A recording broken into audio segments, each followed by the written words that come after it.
What up, everybody? This is your boy Dedrian Colon, and this is my review for the 2022 Blumhouse Halloween Ends film from David Gordon Green. It is the last film that Jamie Lee Curtis will be playing Laurie Strode. It is the culmination of a trilogy that David Gordon Green and Blumhouse have produced.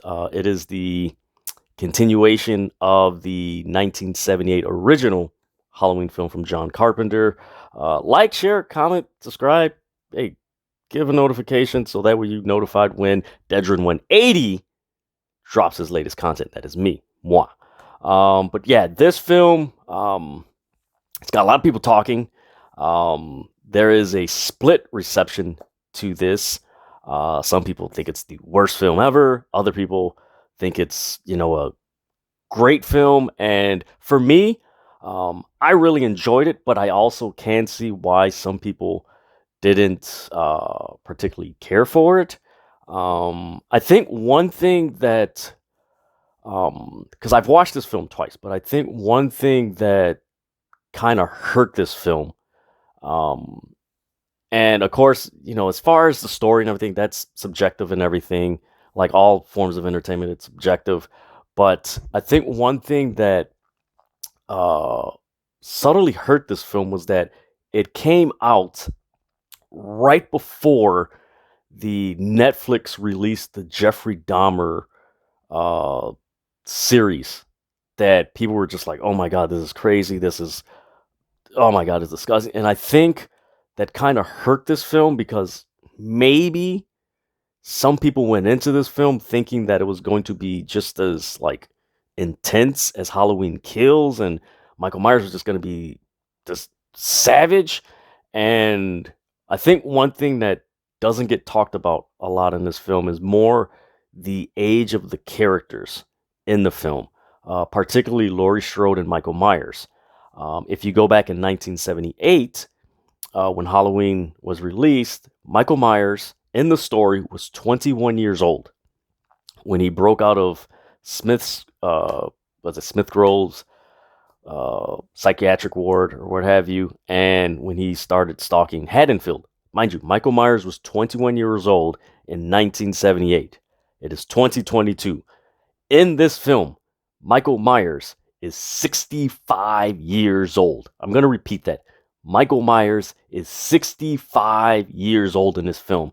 So, if you're wondering, man, why was Michael Myers, in the sewer? Granted, I'm going to tell you there is going to be spoilers in this review.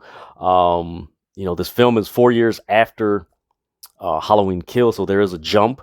And I know many people are like, man, why was he in the sewer? Why was he doing this? The vagabond, the homeless guy, did mention in the movie that, yeah, you were in there with that guy that drags people in and kills them. So obviously he's seen something in the last 4 years with Michael there. But also you got to keep in mind, he's 65 years old. Now, granted, Michael Myers is something that, what he is and who he is and the reputation that he has is just something that the human mind cannot comprehend, because it is so dark and not inhumane that what is this? And I think I could see why people just like, why he's a killer, why is he there? But again, you also got to remember what happened in Halloween Kills towards the end. He got beat, he got stabbed, he got a lot of things done to him, and he just came out. And also, you do got to remember that, there are those cases where some people who are just mentally not in their right mind and just out there. There were situations where police were called to a situation where, and this is real life. So I know that some of the writers in this movie use elements of real life because they mentioned it in the 2018 Halloween. But there are cases of people who are just out of their mind and they get tased, and to the highest voltage, sometimes the highest voltage, and they just they're so mentally gone that they have like 3-4 times the strength of a human, almost like the strength of a chimp. And I know many of you are like, what do you mean a chimp? Chimps are like 4 or 5 times stronger than a human being. So if you really think about it, if you've heard stories of people who were just mentally disturbed or that's what Michael Myers is. And if you've heard stories of that and just people just out their mind, like, man, it's like they have this superhuman strength, kind of explains why Michael Myers is in the situation he's in. Again, he's 65 years old, and the message that they've said throughout the 3 films in this trilogy, and Laurie Strode has mentioned it. He is not a monster. He is a man. He is not a monster. He is a man. So you see from 2018 Halloween to Halloween Kills to Halloween Ends, you see the regression of Michael Myers, where he gets out, he gets the mask, and he's does his thing, but he's regressing. Because let's face it, in the first Halloween in 1978, and then in 2018, you didn't see anything as far as a mob of people really getting to Michael Myers and like getting some licks in. Granted, this trilogy ignores Halloween 2, 3, 4, 5, 6, H2O Resurrection. So those do not, anything that happened there do not count as far as what this trilogy is talking about or is incorporated into this. But yeah, Michael Myers is just on his last legs. You could say that he's almost like a wounded like wolf or a predator in the jungle. Like if you know about that, and you know when a predator is like hurt, like they're even more aggressive and they're more like they get reserved, but then when something comes around them, it triggers them and they just lash out. But man, this film, I had fun watching it. More so, just knowing that, man, this was the last film that Laurie Strode, Jamie Lee Curtis was going to play as Laurie Strode, and it's just like, oh, man, it's bittersweet. It's like, all right, let me watch it. One thing I can say, and maybe you guys can relate to this, you comment below. When the movie started, I did have to get reacclimated to everything that was going on. So I do recommend, if you have watched this film or you haven't watched this film, watch Halloween from 2018, Halloween Kills, then watch this, because you do got to get like slightly reacclimated to stuff that happened. And one thing I did notice about this film, and I'll go into detail in this review, is there's a lot of detailed callbacks to this film that's, when I watched it the first time, I was like, oh man, that's cool. But then I watched it the second time, I'm like, holy crap, like, damn, like, okay, this is interesting how they did this.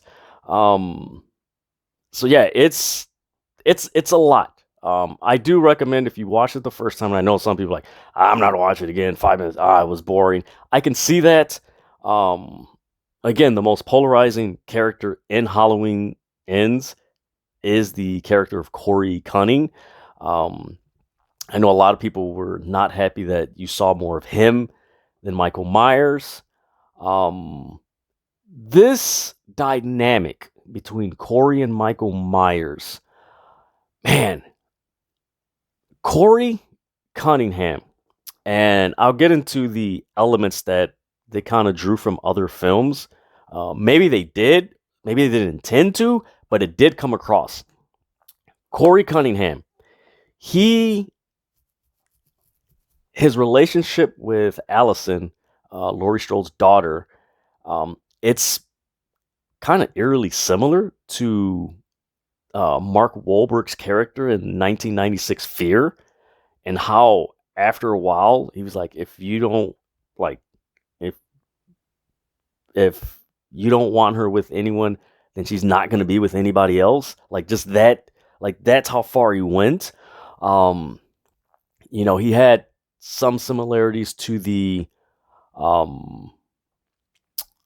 young Michael from 1978, like the beginning. And that was the one thing.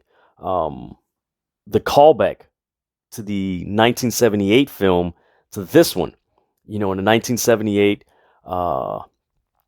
Michael's sister Judith, she's watching him, and he puts on a clown mask, he grabs it, he kills his sister, walks outside, and his parents arrive, and Michael, what did you do?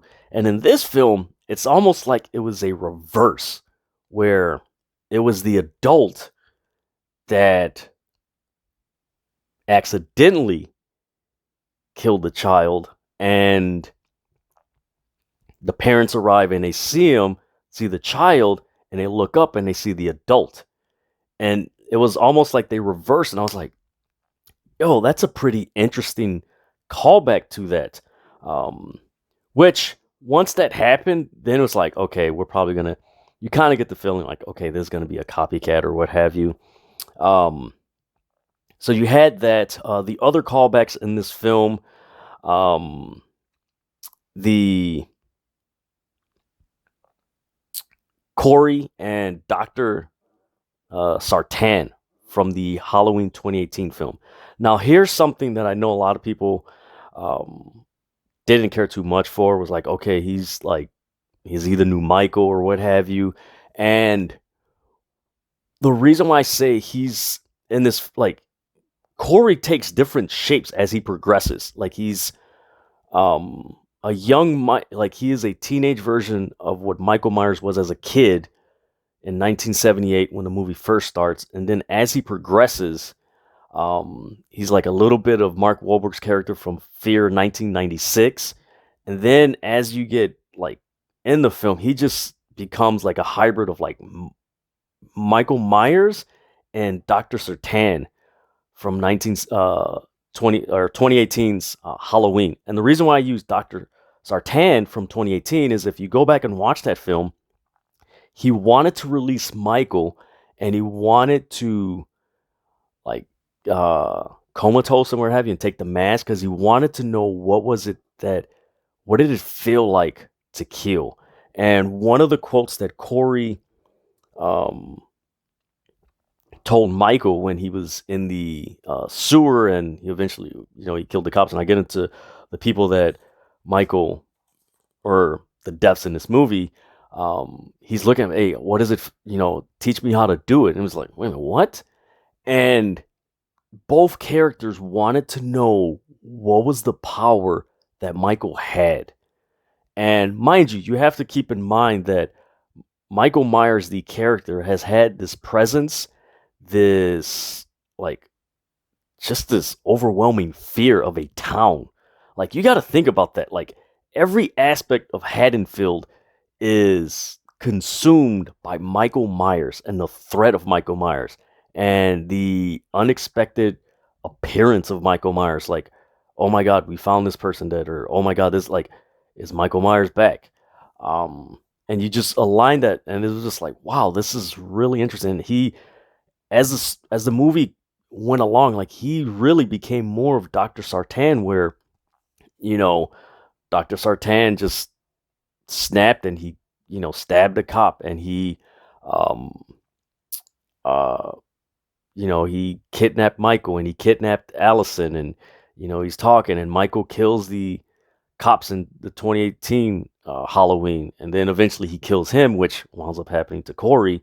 So it's, you see the path that Corey went down along with Dr. Sartan, where, as Laurie Strode said in this film many times as the movie progressed, he's like, the look that Corey had in his eyes is the same look that I saw in Michael's eyes.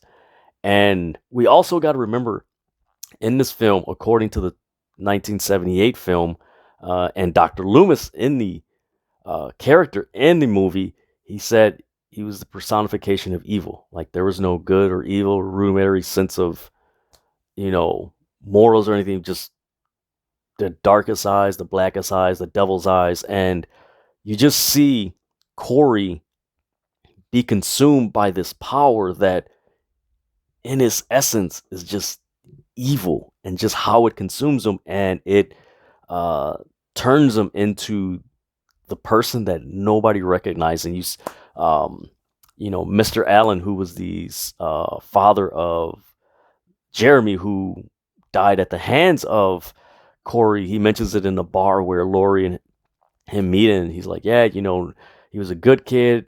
I know he didn't kill my son. And, when I came across him, while he was walking on a road and I looked in his eyes, um, he's headed down a dark path. And I think that's one thing that's like a subtle message that was mentioned. Um, it was subtle, but it wasn't something that they emphasized enough that I can see why most people like really didn't care for this film. I cared for it because it was the psychological, subtle things in a movie that is like, all right, I know there's film and there's messages and stuff, so I really dug it. And um, you just see that progression, and I think that was I don't want to say the essence of the movie, but somewhat of the plot that they were going with. That look at what happens when an accident or something happens, or death. That's a more correct term as far as describing Haddonfield. When there's a death and it's results of something, it's very quick for them to uh, call that person a boogeyman or put a stigma on them. There you go. Put a stigma on them and just continue it. And then eventually they just snap and then they become that stigma. Um, the other callback was uh, Corey's mom, Joanne, and Ronald. And you have that element that's added to Corey of how he snapped. And what's interesting is that the other like element that you can kind of see where there was some form of inspiration that maybe it wasn't, but maybe they did, was Rob Zombie's Halloween, the stages of Michael Myers as a kid. Like there was kind of a similar parallel between that character and Corey's character, especially with his mom. And his mom and Ronald, I believe Ronald was his stepdad. It was, I don't think it was referenced. Maybe it was. Comment below. But the dynamic between Joanne and Ronald was similar to James Dean's character in Rebel Without a Cause, the 1957 film. And in that film, the mom was more domineering and the man was more submissive.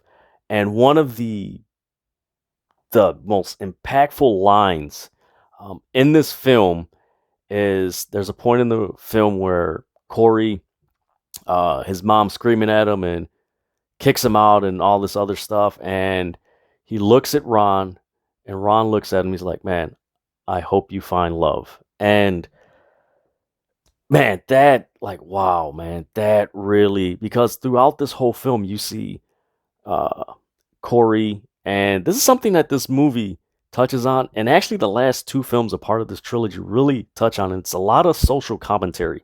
Um, PTSD, not only with Laurie Strode and Allison and the town of Haddonfield, but now you have Corey dealing with PTSD, and along with that, the whole stigma of Michael Myers. So you have that.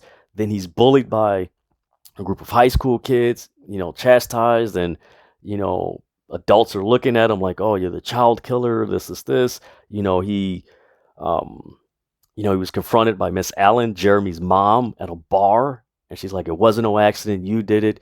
You're sitting here, having fun at this Halloween party, and I'm still mourning my daughter," and just the accusatory behavior, and just think like really just piling on guilt and everything. The trauma, the mental health, and that's the other thing that this film really touches on, is how a person's mental health can deteriorate through their environment and just the lack of help that it just, and it doesn't help that, and you see this with this character Corey, that his mental health like deteriorates, and the environment he's around, Haddonfield, does not help him at all. And I think that's a very subtle message that they really introduced in this film, that um, you know man, his environment did not help him, like drove him to the point where he was, um, just snapped. And, how does that tie into Michael Myers? Well, here's the thing. Michael Myers, relatively from the first film, his environment was peaceful. So it's like this environment, which was, you know, a reflection of what this person who had this eternal evil in, just this evil in them, unleashed it on a town, and now that town has unleashed that evil on to this guy Corey. And it's just like, it's a subtle, like the law of attraction, like whatever you think about and you put out there, it comes back to you. And it's just a really, like, if you really think about it, Haddonfield is a very toxic place. Like, man, Corey's getting picked on and bullied, and then also you got Allison, you have Laurie Strode. She confronts uh, Corey's mom, Joanne. She's like, man, I seen the same look that he had. And Joanne uses the line, your boogeyman disappeared, and now Haddonfield needed a new one. And that's something that really, there's all these one-liners in this film that, if you haven't watched it, like, you got to really pay attention to it. And if you have seen it and you're like, and if you watch this film, like, let me watch it again, pay attention to the one-liners, because, man, there's some really interesting one-liners that really, like, it tells a bigger story than the present story that's being told. Your boogeyman disappeared, and now Haddonfield need a new one. So it's almost like Haddonfield has gone into this Stockholm syndrome, where it's like we've always had Michael Myers as our villain, and the reason why things happen so bad. And now that he's gone for 4 years, it's like, okay, we don't know how to process this. So, oh, this accident happened, so he's the new boogeyman. And it was just really interesting how that played out. The other callback was, man, I would say Michael in confinement. Yeah. So, like I said, the power of the mask, and that's something that's really interesting. The way Corey died and the way Dr. Sartan died was pretty interesting, because but what's interesting, both were on the ground. Like, and they were, Dr. Sartan was, a good distance from Laurie Strode's home, and Corey was in Laurie Strode's home. He was, Corey was, succumbed to him stabbing himself in the throat after, he's like, if nobody can have Allison, you can't, nobody can have Allison.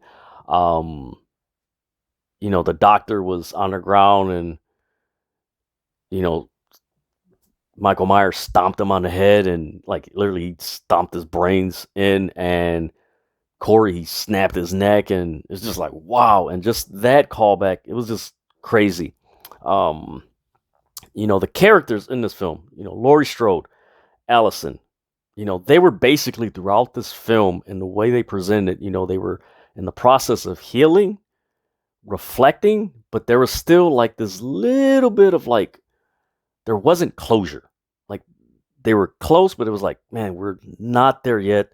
Until the end, when the way Laurie Strode like got Michael, like she did him in, like, I'm like, damn, like that's intense. And outside of this trilogy and this portion of the Michael Myers or Halloween anthology, going back to the Halloween 2, 3, 4, 5, and 6, like, I'm like, why didn't anybody think of this? Like, you guys are shooting them and everything. Like, Laurie Strode, like, they, like, I mean, she off with the, like, just drained this guy of, like, that fight scene was really intense. And just how like you cut his throat, you cut his arm, you what I found hilarious was that when she had him impaled on the kitchen island, like she took the fridge and like just threw it on him. I was like, okay, that's smart. Like that's smart woman, very smart woman. And to see Allison come back, and that was another cool thing that Allison. It wasn't the dumb trope where it's like, okay, I'm gone, and oh, I ran into somebody. I should go back and save her. She's driving, and then she gets this call, and it's Deputy Frank, which is a good friend of Laurie Strode, and she looks at the radio station antenna burning. It's like, wait a minute, something's. And she goes back and she just helps Laurie um, finish off Michael, and then there's the procession and freaking an industrial recycling machine. Damn, that like when I seen that, and mind you, I did see the spoiler of that on Twitter before I actually watched the film, so that's what made me even more interested in watching this film because I'm like, okay, if this is the end of Michael Myers, like I really want to see how he ends. Like I don't care all the other stuff, blah blah blah. Like I just want to see how they end Michael Myers because that has been the greatest mystery in cinematic history, and along with this Halloween franchise, like how do you get rid of Michael Myers? And I'm sorry, the way they got rid of him in that industrial recycling machine, like that brother is not coming back. And if he comes back, that would be the stupidest thing, man. Like that would be something similar to like Jason X if they did that. Like please do not bring him back, especially with this franchise, which we know it is the end. You have Michael Myers. He's 65. You can he's very wounded, so you can tell from his movement, and I think that's something. Now that I think about it, that actually makes a lot of sense why you didn't see a lot of Michael, because one, he was deeply wounded from the attack from uh, the group of people from at the end of Halloween Kills. So in essence, granted, he's a personification of evil, but guess what? He's still a human being, which Laurie Strode always emphasized in this film. He is not a man, or he's not a monster. He is a man. And that makes sense why you didn't see it, because he was regaining his, trying to regain his strength. And unfortunately, when Corey led the officer, what was his name?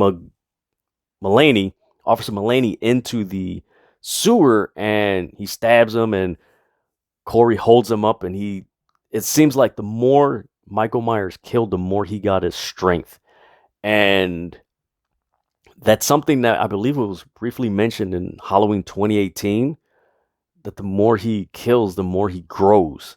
Like he just gets, that's how his psyche is. Like it's real sick and disturbing. Like I do not want to know how the freaking this character operated, but so yeah, it was just like his one last attempt. Like he's like this wounded predator that I'm just gonna, no, I can, and with that mind, like that disturbing mind, there's just the way Michael has been throughout these films. He's just relentless. And in this film, it's like he's relentless, but like there's an outer expiration date. Like within him, he's relentless, but outside of him, like no, sorry, buddy, like you're gonna meet you're done. Then you had Miss Allen, Mr. Allen, and Jeremy. The Jeremy kid, like that kid was a little bit obnoxious. And one thing, I don't know if anybody thought about this, like the whole opening scene was like really crazy and everything. But one thing I thought about when I watched this, and I watched this twice, I was wondering, how the hell did that kid move around that quickly on 3 flights of stairs? Like that's three floors. Like how did he move around so quickly? And it is like it's a spiral, like a big spiral case that goes up. And I'm like, man, how the hell did this kid move around so quickly in that? And, that whole thing. And you can tell in this film the difference of, like, Miss Allen in the beginning came off very pretentious and just, you know, arrogant and condescending in some ways. And Mr. Allen was just, hey, how's it going? And you saw that later on when you seen them later that she was mourning. Like they were both mourning, but it was like different. Like he saw the good and she just saw him at Corey as like, he's the reason why my son's not here. Like he's the reason. And it was just really like, man, then you had the high school kids, Terry, Stacy, Margot, and Billy. They were just antagonizing and just they were always the old there's an old saying, you keep playing with fire, you're gonna get burned. And actually with Terry, that's what happened to him.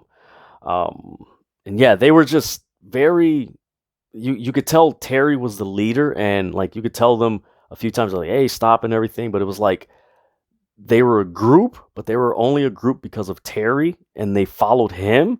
And again, subtle things that they touched on, subtle social commentary, following someone that eventually leads to, a bad path.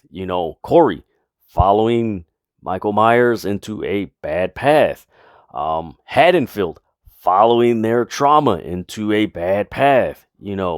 All these, like, in this movie, you just see a lot of people following in a direction of trying to find something that eventually, it brings despair and hurt and loss. And, and it's all because they just really didn't heal from this. And the center of all this unhealed trauma was that Michael Myers was still alive. And, like, you had to get rid of this.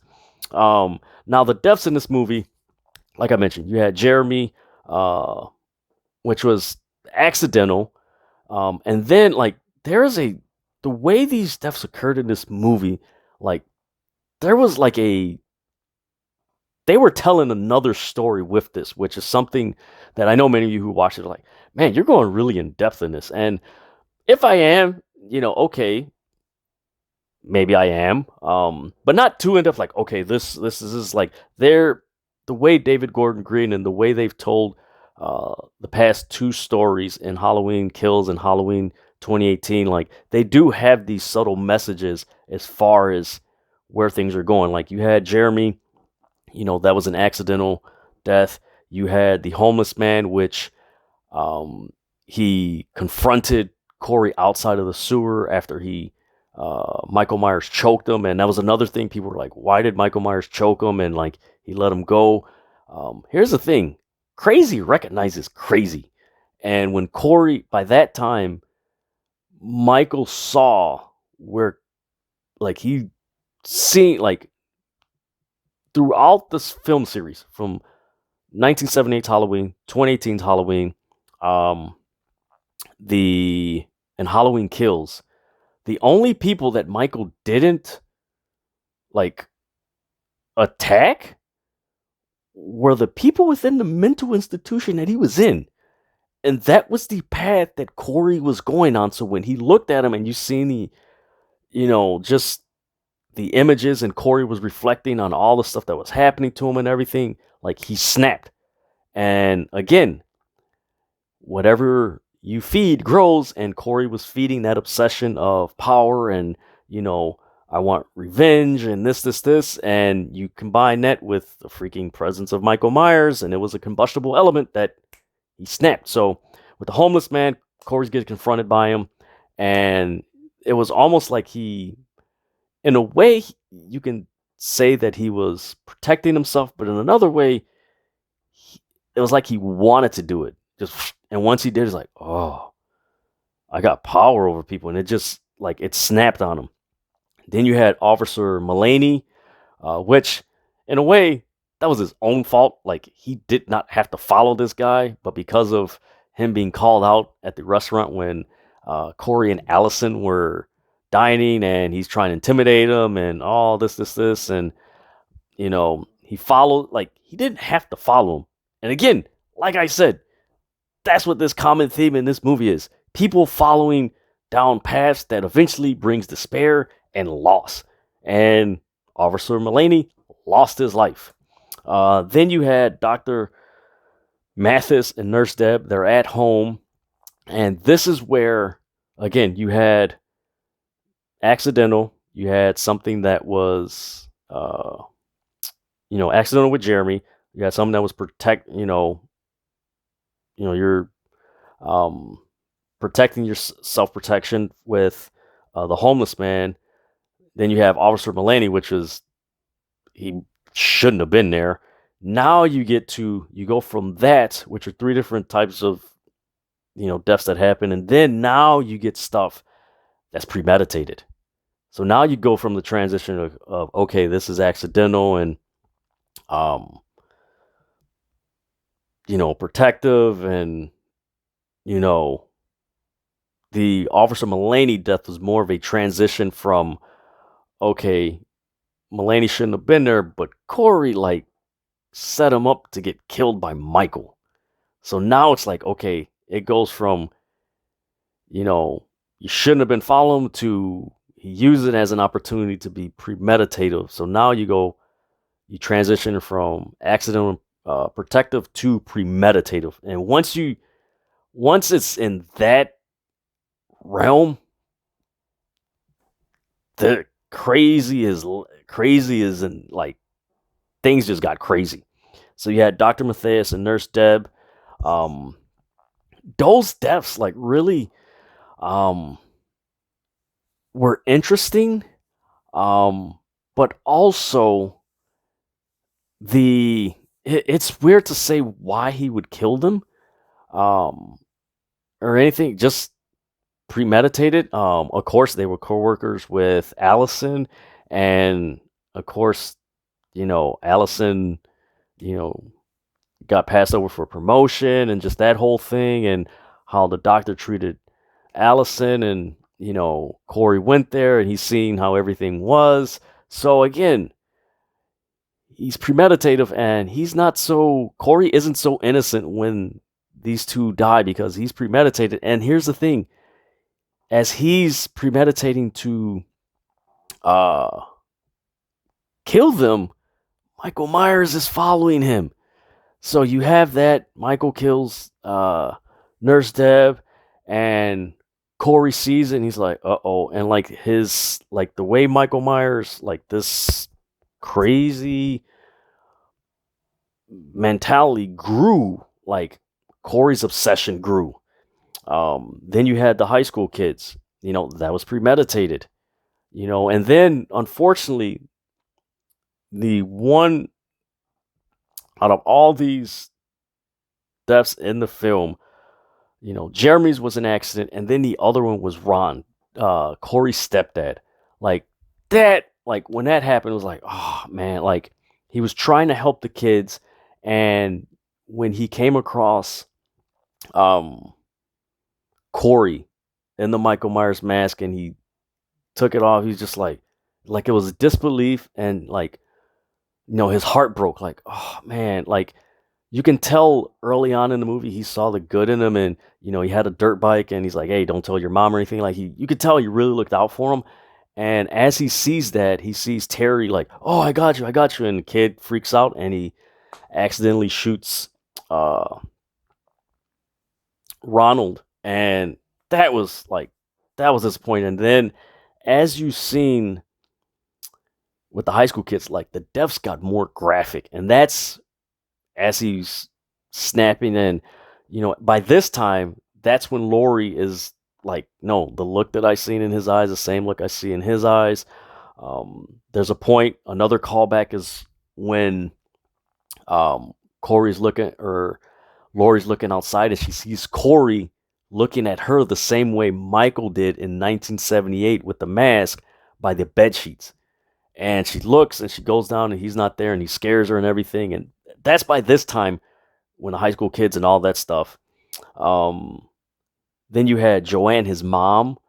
So now it goes from it's pretty much everyone that has oppressed someone, him or someone he knows, and his mom, like she was always domineering toward him and slapping him and on his case, and he just snaps and kills her. Um, then you had the radio station receptionist walks in, he kills her, and then he kills the Willie the Kid after, after he talked about him and Allison while they were on top of the radio station, and you get that.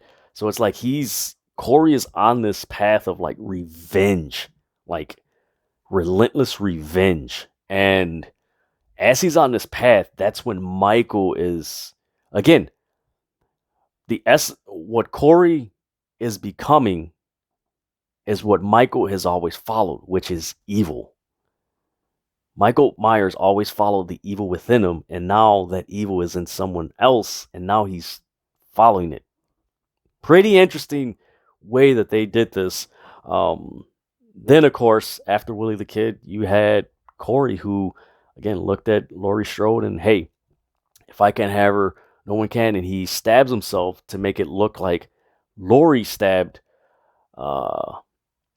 him. And that's when Allison walks in. He's like, what did you do? What did you do? And she leaves. And then she comes back. And then, of course, Michael Myers, that fight scene, they stab him and everything. But man, this was a very, very interesting film. And a few other one-liners that really stuck out. And like I mentioned earlier in this review, like go back and watch this film. Pay attention to the one-liners because they speak a bigger story. And by bigger story, it's more of a, you could say, philosophical story that they tell about this whole trilogy that speaks like, okay, this is why this, and like it gets you thinking. And I think that's one thing that maybe was overlooked, and to an extent, maybe they should have emphasized more was the philosophical side of everything that's going on. Laurie Strode is processing the death of her daughter and her son-in-law. Allison is processing the death of her friends, her boyfriend, his dad, people she knew, the being hunted by Michael Myers, the doctor kidnapping her. They're processing a lot of trauma and death, and it's something maybe they should have emphasized more, which I can see why people didn't care too much for this film. Laurie Strode, she mentions when she first meets Corey, are you the psycho or are you the freak show? Which later on, Corey tells Laurie when she's in the house that Corey is staying at, which is the house that the accident happened, and he's like, are you the psycho or the freak show? Are you, do you want Michael to come back? It seems like you do want him to come back. And, all these questions that get you thinking like, maybe that's interesting. The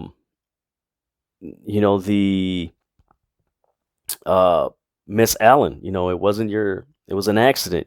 Corey, when he's talking to Allison after the bar, he's like, I'm not your project. And that was really interesting because Allison, as she's developing this relationship with Corey, she's like, I can relate to you because, you dealt with an accident, they dealt with trauma, and the old saying, two hurt people are going to hurt each other. And I think that's something that eventually we saw happen, that they eventually hurt each other because Corey hurt himself, and which led to Allison hurting her mom. Like, hurt people. And I think that was a subtle message that they had in this film. Then you had Corey, at the restaurant. He looks at Allison, and when he tells, he's telling her, this is when he killed the homeless guy, and he's like, I'm not afraid anymore. And it was just like, ooh, okay, where is this guy? Like, uh-oh. And it's subtle, but like if you look at her facial expression in the story, you can tell that Allison's like concerned. Like she's like, yeah, yeah, yeah, but it was just like as the movie goes on, her and Corey like kind of drift. They keep in communication, but they're slowly drifting apart. Um, so you had that, of course, Corey when he's looking at Michael when, um, how did you do it? Show me how you did it. When they kill Officer Mully, um, then after he uh, kills Officer Mully and he's talking to uh, Allison and he asks her, I don't know what's happening to me. Did you survive or did you escape? And he's talking about how, you know, Michael, let me go. And I think that's something that they really didn't emphasize was Michael Myers let him go. Like, why? And I think if they really would have emphasized it, that would have added a lot more to this movie because it's like Michael Myers doesn't let people go. According to this trilogy in 1978, Michael Myers doesn't let anybody go. The only people he let go, you could say, was Dr. Loomis in 1978. Other than that, he doesn't let people go. And while this is happening, when they're having this conversation, did you survive or did you escape? You see Laurie looking outside and looking at Corey go upstairs, and Allison eventually, they have sex. But as she's watching Corey, Michael Myers is in the distance watching her. So it's just like this real weird, creepy, just like it's going down that dark path that it's like, okay, this is gonna come to a combustible element in head. Then of course Laurie, as she's mentioned several times, she mentioned to Joanne's mom, she mentioned it to Mr. Allen, she mentioned it to Allison. Um, the look that he had in his eyes was the look I saw in Michael Myers' eyes. It's not good. Um, Mr. Allen's line in the bar when he's talking to Laurie Strode, he mentions Corey. He's like, the path he's on, it's a dark path. Um, and then, Ronald's his stepdad's line as he's eating dinner and before Corey leaves the house, I hope you find love. And that I think that summarizes what eventually happened at the end of Halloween Ends. Unfortunately, Corey did not. He succumbed to the Michael Myers breaking his neck. But the way Halloween End, you got like people got to think like this was 40 from 1978 to 2022 in the story. You're looking at 44 years of Laurie Strode, the town of Haddonfield, just having to deal with this trauma. And at the end, once they kill Michael Myers and they put him through that industrial recycling machine, and he's dismembered and everything. She comes across Deputy Frank, and you could see this sense of relief. Allison's leave. She drives off to Haddonfield. She's leaving Haddonfield, and finally, Laurie Strode can live.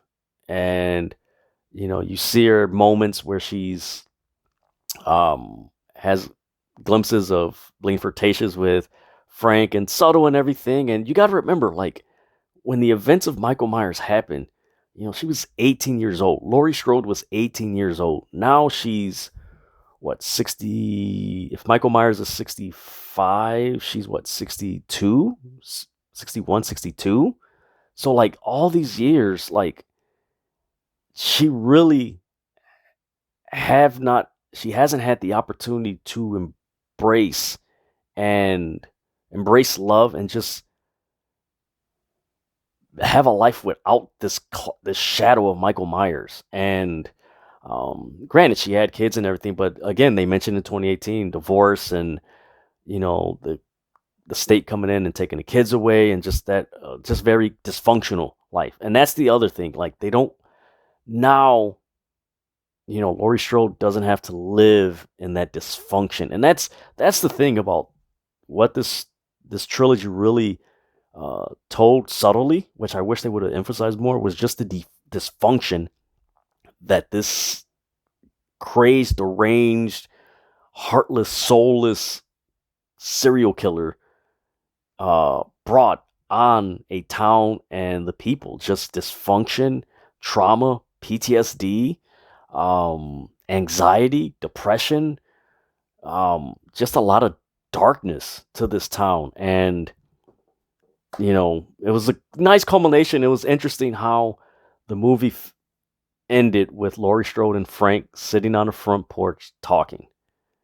And it's interesting because the first film started with Michael Myers being on the front porch or the front steps, being confronted by his parents and that whole thing, and almost like a full circle. But other than that, man, I enjoyed this film. I enjoyed it. I did not have any high expectations as far as, it's going to be brutal, it's going to be that, because again, they mentioned this, that Halloween Kills was going to be the most violent one.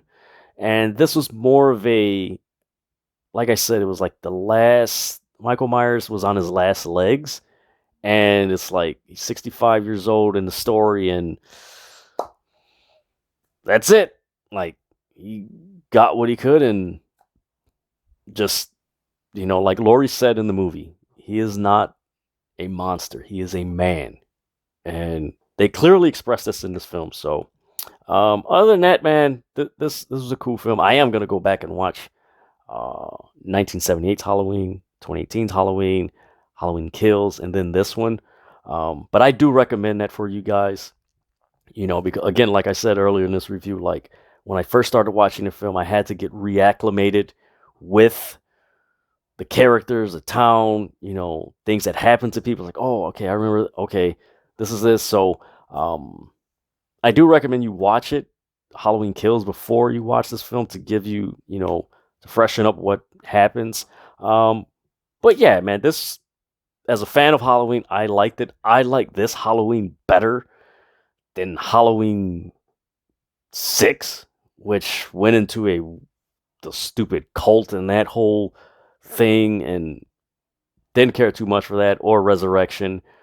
This just kept to Laurie Strode and just, what has transpired in Haddonfield these past 3 movies. So, let me know what you guys think. Comment below.